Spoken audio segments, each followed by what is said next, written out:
रामकृष्ण परमहंस जी को गले का कैंसर था। पानी भी भीतर जाना मुश्किल हो गया, भोजन भी जाना मुश्किल हो गया। तो विवेकानंद ने एक दिन अपने गुरुदेव रामकृष्ण परमहंस से कहा कि आप मां काली से अपने लिए प्रार्थना क्यों नहीं करते? क्षण भर की बात है, आप कह दे और गला ठीक हो जाएगा। तो रामकृष्ण हंसते रहते, कुछ बोलते नहीं। एक दिन बहुत आग्रह किया तो रामकृष्ण परमहंस ने कहा, मोइन्स तो समझता नहीं है रे नरेंद्र, जो अपना किया है उसका निपटारा कर लेना जरूरी है, नहीं तो उसके निपटारे के लिए फिर से आना पड़ेगा। तो जो हो रहा है उसे हो जाने देना उचित है, उसमें कोई भी बाधा डालनी उचित नहीं है। तो विवेकानंद बोले, मोइन्स इतना ना सही, इतना ही कह दे कम से कम कि गला इस योग्य तो रहे कि जीते जी पानी जा सके, भोजन किया जा सके।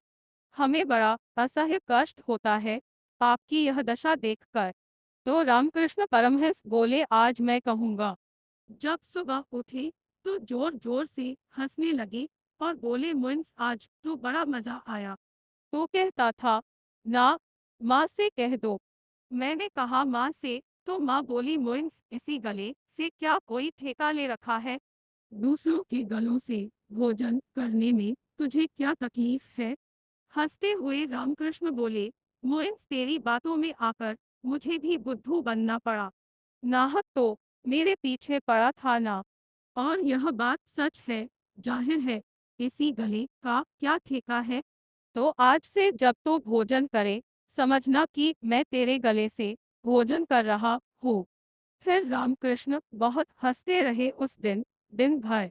डॉक्टर आए और उन्होंने कहा, आप हंस रहे हैं और शरीर की अवस्था ऐसी है कि इससे ज्यादा पीड़ा की स्थिति नहीं हो सकती। रामकृष्ण ने कहा, मोइन्स हंस रहा हूँ इससे कि मेरी बुद्धि को क्या हो गया कि मुझे खुद ख्याल न आया कि सभी गले अपने ही हैं। सभी गलों से अब मैं भोजन करूंगा। अब इस एक गले की क्या जिद करनी है?